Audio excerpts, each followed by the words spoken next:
Assalamualaikum warahmatullahi wabarakatuh. Pada pertemuan hari ini kita akan membahas mengenai cost volume profit analysis atau analisis biaya, volume, dan laba. Jadi nanti saya akan menerangkan mengenai analisis definisi dulu, kemudian studi mengenai hubungan antara ketiga komponen tersebut, kemudian titik impas sampai dengan nanti ke perhitungannya. Jadi langsung kita mulai saja. Untuk cost volume profit analysis, ini adalah analisa untuk menggambarkan bagaimana perubahan biaya variabel, biaya tetap, harga jual, volume penjualan, dan sales mix atau bauran pemasaran itu dapat mempengaruhi besar kecilnya laba perusahaan. Nah, alat analisis ini paling banyak digunakan untuk mengambil keputusan bagi manajemen, misalnya dalam menetapkan harga jual produk. Kemudian, ketiga elemen ini, yaitu biaya, volume, dan laba, merupakan elemen pokok dalam menyusun laba rugi sebuah perusahaan. Nah, kalau sudah, kita langsung masuk ke analisis titik impas atau break-even point. Jadi break-even point ini adalah tingkat aktivitas di mana perusahaan itu tidak mendapatkan laba dan juga tidak mendapatkan rugi atau disebut sebagai BEP. Ya, jadi BEP atau titik impas itu bisa kita rumuskan bahwa laba sama dengan 0 atau dalam persamaan ekonomi ada TR sama dengan TC, di mana total revenue itu sama dengan total cost yang dikeluarkan. Kemudian untuk menghitung titik impas itu dapat digunakan beberapa metode, yaitu pertama ada persamaan matematika, yang kedua menghitung contribution margin per unit atau contribution margin ratio atau pendekatan grafik. Nah, di sini kita akan coba pertama dengan ilustrasi matematis ya. Nah, di sini ada satu contoh. Silahkan coba untuk fokus kita sama-sama menganalisis kasus ini. Yang pertama, diketahui perusahaan memiliki tingkat penjualan 1000 stik pancing, di mana per unitnya itu dihargai Rp100.000. Itu kebanyakan 01 ya. Rp100.000 dengan fee atau kuantitas 1000 unit. Total biaya variabel 60 juta. Total biaya tetap 30 juta. Diminta berapakah unit yang harus dijual supaya kita tahu dalam keadaan BEP. Jadi fee BEP-nya berapa. Oke. Nah, untuk penyelesaian ini angka diringkas dalam ribuan rupiah ya. Jadi nanti perhitungannya supaya angkanya kecil. Nah, unit yang harus terjual dalam keadaan BEP, fee BEP-nya kita misalkan dengan X ya. X ini adalah simbol BEP dalam unit. Nah, tadi kita rumuskan kan kondisi BEP itu di mana total pendapatan itu sama dengan total biaya. Tapi kalau kita ingin laba, berarti total pendapatan itu harus lebih tinggi dari total biaya. Di sini rumusnya adalah laba sama dengan total pendapatan dikurangi total biaya. Di mana total pendapatan atau TR itu rumusnya adalah harga dikalikan fee unit yang diinginkan, dikurangi dengan total biaya itu rumusnya adalah TFC dan TVC, total fixed cost dan total variable cost. Jadi tinggal kita jumlahkan berapa total biaya variabel dan total biaya tetap. Nah, mungkin yang harus diketahui dalam soal, biasanya diketahui biaya tetap itu dalam satuan total. Total unit yang dihasilkan per batch itu diketahui biaya tetapnya. Tapi untuk biaya variabel biasanya diketahuinya hanya per unit, jadi harus mengalihkan sendiri. Oke, kita hitung. Harga dikalikan unit. Harganya tadi Rp100.000 per unit. Dikalikan X. X itu adalah berapa unit yang harus terjual supaya mendapat BEP. Jadi 100X. X-nya nanti kita cari tahu. Dikurangi biaya variabel per unit.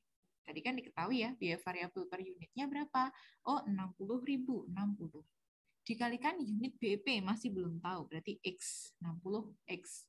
Ditambah total biaya tetap 30 juta. Di sini disingkat menjadi 30.000. Oke, sudah kita temukan untuk angka-angkanya. Ya, jadi kita lihat baris keempat di sini ya. 0 sama dengan 100x dikurangi 60x, berarti 100 dikurangi 60 ada 40x dikurangi 30.000. Nah, angka 30.000 ini kita minus ya, minus 30.000 kita pindahkan ke sisi kiri menjadi plus 30.000. Kemudian plus 30.000 tadi dibagi dengan 40. Jadi kalau lewat dari sama dengan ya, lewat tanda sama dengan, yang minus jadi plus, yang plus jadi minus, pengali jadi pembagi. Di sini berarti rumusnya 30.000 dibagi dengan 40 sama dengan X. X sama dengan 750 unit dalam keadaan BEP. Artinya apa? Kita harus menghasilkan 750 unit produk alat pancing supaya menghasilkan tingkat pendapatan sama dengan tingkat biaya atau dalam keadaan BEP. Ya, pertama menggunakan rumus matematis seperti itu. Yang kedua menggunakan contribution margin. Jadi contribution margin itu adalah selisih antara total penjualan dengan total biaya variabel yang digunakan untuk membentuk biaya tetap. Jadi rumusnya contribution margin sama dengan penjualan dikurangi total biaya variabel. Oke, di sini ada asumsi yang berlaku. Asumsinya adalah semua biaya diklasifikasikan dulu sebagai biaya variabel dan tetap. Yang kedua, fungsi biaya dalam kisaran yang relevan, kemudian fungsi pendapatan dalam kisaran yang relevan, harga jual dianggap konstan. Baik, kalau sudah kita langsung masuk ke laporan laba rugi kontribusi, ya, di mana di sini disediakan beberapa informasi mengenai total penjualan dan biaya-biaya perusahaan yang berakhir pada 31 Desember 2018. Oke, penjualan diketahui ada 750 stik. Per stiknya Rp100. Totalnya sekian. Total biaya variabel 750 stik per unitnya. Jadi biaya variabel per unitnya Rp60. Totalnya sekian. Total kontribusi margin silahkan dikurangi. 75 kurangi 45 sama dengan 30.000. Total biaya tetapnya diketahui juga 30.000. Berarti laba usahanya 0.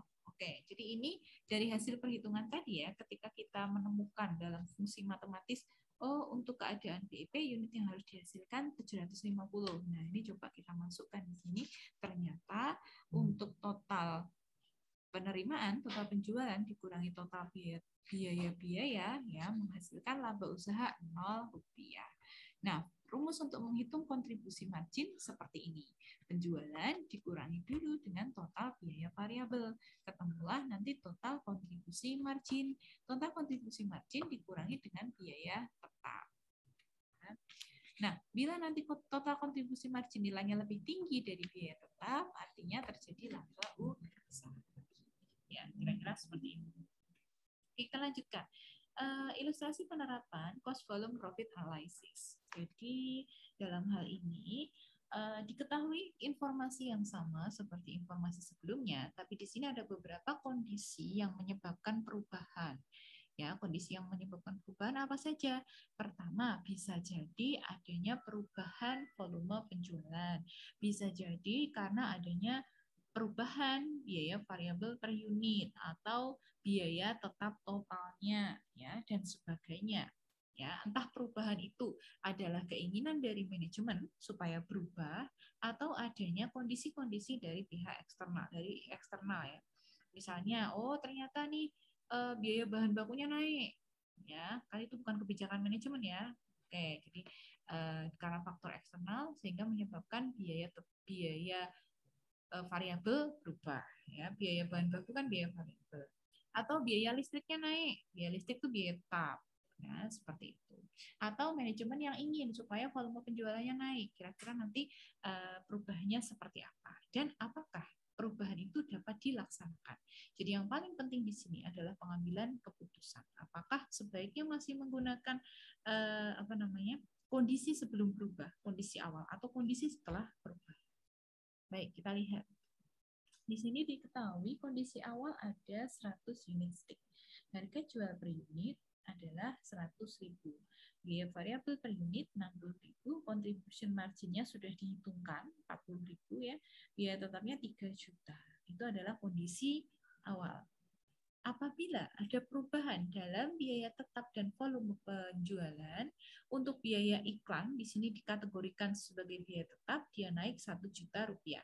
Penjualan diharapkan naik sebesar 3 juta. Wong kita sudah keluarkan biaya iklan nambah, harusnya penjualannya kan juga nambah.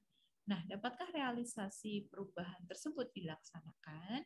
Kita lihat apakah dia memberikan keuntungan atau tidak. Oke, kita lihat angka diringkas dalam ribuan rupiah. Nah, kita hitung dulu di kondisi awal seperti apa. Jadi di kondisi awal kita punya penjualan, ya. Penjualannya kan tadi ada berapa? 100 unit stick, ya. Harga jual per unitnya 100.000, 100 kali 100. Oh, ketemu 10 juta. Kemudian biaya variabelnya 6 juta. Contribution margin-nya tinggal dikurangi, ketemu 4 juta. Total biaya tetap 3 juta. Sehingga laba usahanya 1 juta. Ya, itu kondisi awalnya. Nah, karena adanya perubahan ya dalam hal penjualan dan biaya tetap, kita lihat penjualan tadi diharapkan naik sebesar 3 juta. Berarti 10 juta tambah 3 juta. Ada 13 juta. Biaya variabelnya tetap ya. Oh, maaf, biaya variabelnya tadi kan ada berapa ini? 100 ya, 100 unit. Oke, kemudian dia naik 7.800. Oke, contribution margin. Oh, maaf. Ini biaya variabel di sini dia naik ya. Oh iya, karena penjualannya juga diharapkan naik ya. 3 juta artinya ada berapa unit yang bertambah? 30 unit ya. 30 unit ditambah dengan, nah berarti 130. 130 dikali 60. 7.800.000 di sini. Nah, kemudian contribution marginnya juga berubah menjadi 5.200.000. Total biaya tetapnya tadi naik 1 juta, 4 juta. Berarti dapat laba usaha 1.200.000. Nah, kalau kita selisihkan secara umum, ya selisih untuk laba usaha di ujung kolom kanan bawah itu naik 200.000 rupiah.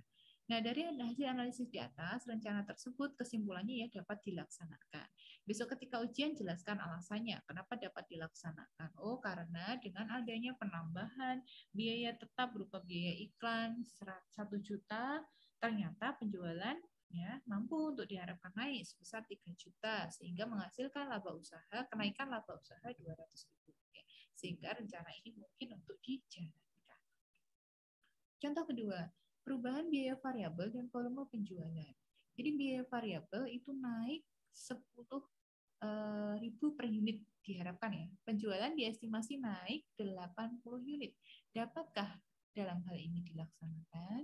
Oke, kita catat dulu kondisi awalnya seperti apa. Nah, kondisi awal ada di ujung sebelah kiri ya. Kemudian perubahannya tadi ada kenaikan penjualan. Penjualannya diestimasi naik 80 unit. Berarti 180 dikalikan 100.000, 18 juta. Biaya variabelnya, oke, karena unit yang terjualnya naik ya, naik 80. Gimana sih naik 80 unit ya? Berarti unit yang terjual ada 180 ya. 180 dikalikan dengan biaya variabel per unit. Oke, mungkin ini ada sedikit salah perhitungan ya, nanti bisa disesuaikan sendiri. Oke, kontribusi margin, saya ngikut ini dulu saja. Kontribusi margin ada 11 juta, total biaya tetapnya, oke, total biaya tetapnya 3 juta, laba usaha 11 juta dikurangi 3 juta, ketemu 8 juta. Berarti ada selisih lebih di sini 7 juta kenaikannya ya. Jadi ada kenaikan laba usaha sebesar 7 juta rupiah. Dari hasil analisis tersebut, apakah rencana ini dapat dijalankan? Ya, tentunya bisa karena dengan mengubah biaya variabel, menaikkan biaya variabel, kemudian diharapkan penjualan bisa naik 80 unit, ternyata lebih menguntungkan. Kita ada kenaikan laba usaha sebesar 7 juta atau 7 kali lipat. Gitu ya. contohnya saja, kira-kira seperti itu. Kemudian saya akan langsung masuk ke perhitungan untuk titik impas.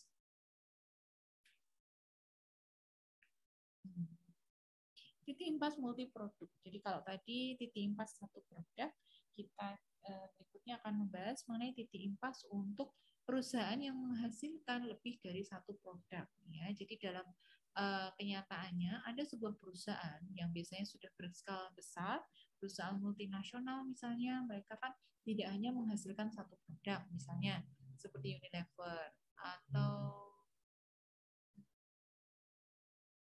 apa ya, Unilever, orang tua grup Nestle, ya mereka adalah perusahaan besar yang punya banyak sekali produk sehingga diperlukan perhitungan apa namanya titik impas untuk multi produk dengan menggunakan bauran pemasaran atau marketing mix untuk kita bisa tahu berapa sebenarnya titik impas untuk semua produk tersebut.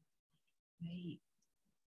Nah, jadi di sini kita perlu mendapatkan data mengenai jumlah unit yang diproduksi, kemudian biaya tetapnya, total biaya tetapnya, kemudian harga jual per unitnya, ya, kemudian biaya variabelnya. Jadi 4 informasi ini kita perlukan untuk menghitung titik impas.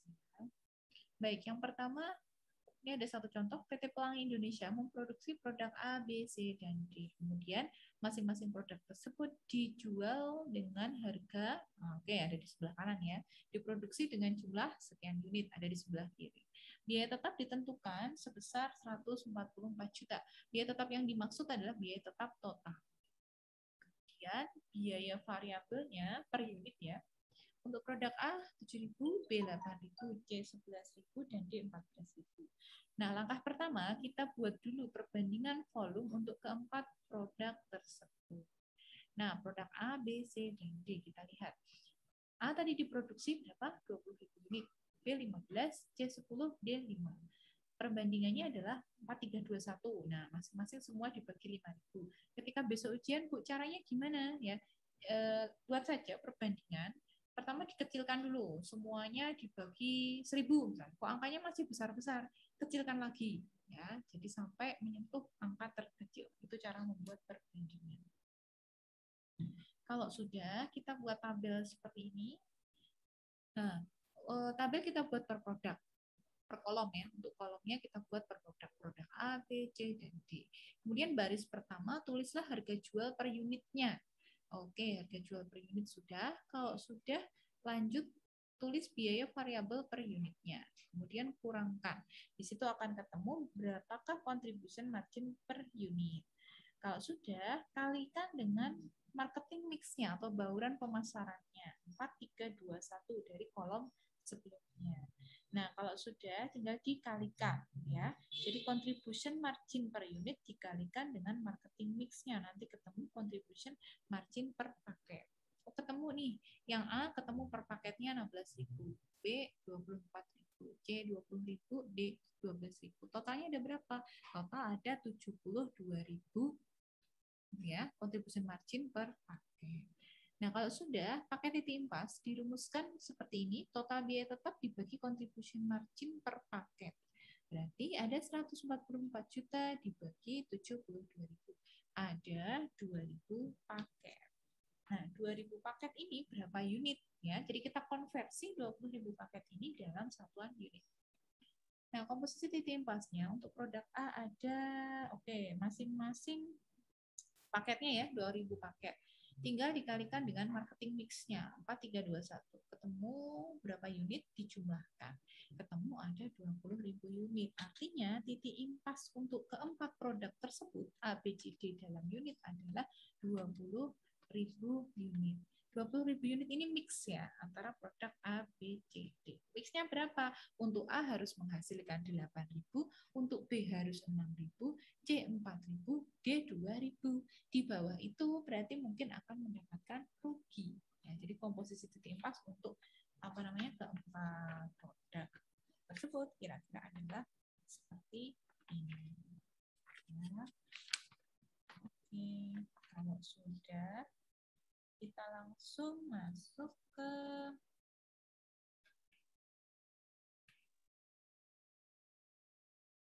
contoh contribution margin ya. Jadi ini ya di sini disebutkan tingkat penjualannya, penjualan VCD ya 800, jumlahnya ada 200 juta.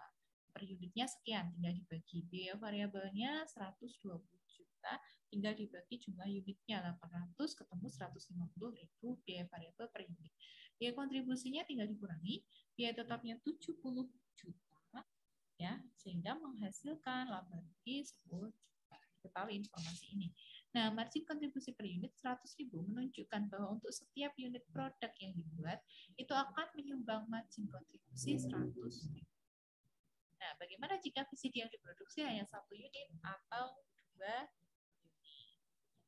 Kita di sini harus tentukan dulu berapakah tingkat BEP-nya.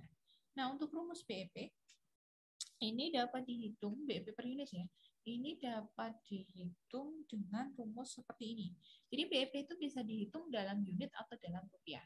Kalau dalam unit artinya interpretasinya nanti jadi berapa unit yang harus dihasilkan supaya saya mendapat BEP. Itu interpretasi BEP dalam unit. Kalau BEP dalam rupiah, berapa rupiah uang yang harus saya dapatkan supaya menghasilkan BEP.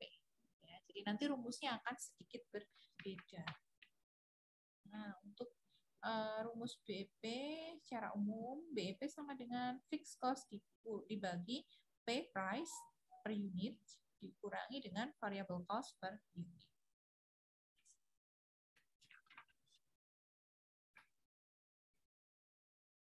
Nah, untuk perhitungannya, titik impas ya. Atau menggunakan rumus matematis seperti ini juga bisa. Jadi, perhitungan titik impas secara matematis, ya, penjualan atau TR sama dengan biaya atau TC. Total revenue sama dengan total cost. Dari contoh di atas, kita dapat tahu berapakah BEP dalam unitnya. Misalnya, total penjualannya tadi kan diketahui berapa tadi? Oh, maaf, ada satu slide yang ketinggalan ya. Jadi informasinya, maaf, saya tunjukkan dari sini. Nah, dari sini ya.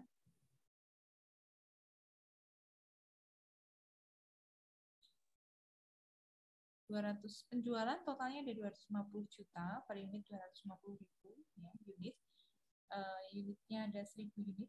Kemudian biaya variabelnya ada sekian. Biaya tetapnya 70 juta, laba ruginya ketemu 30 juta. Ini kalau kita memproduksi 1.000 unit, dapat laba 30 juta.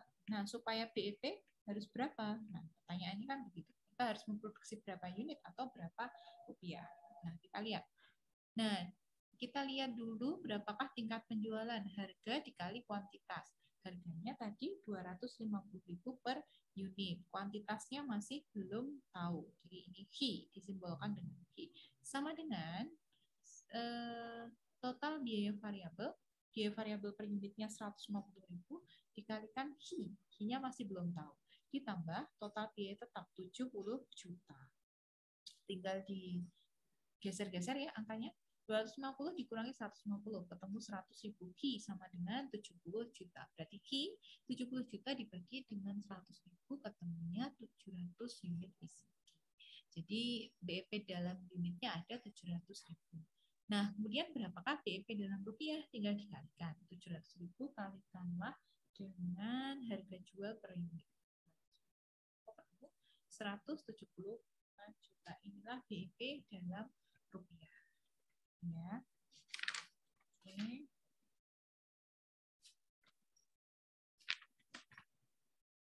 Jadi, kalau sudah ya untuk untuk materi mengenai titik impas ya, saya rasa cukup di sini ya. Jadi tadi kita sudah menghitung mengenai titik impas dalam unit dan dalam paket. Kemudian yang terakhir nanti ada most margin of safety, nanti silahkan bisa dipelajari sendiri.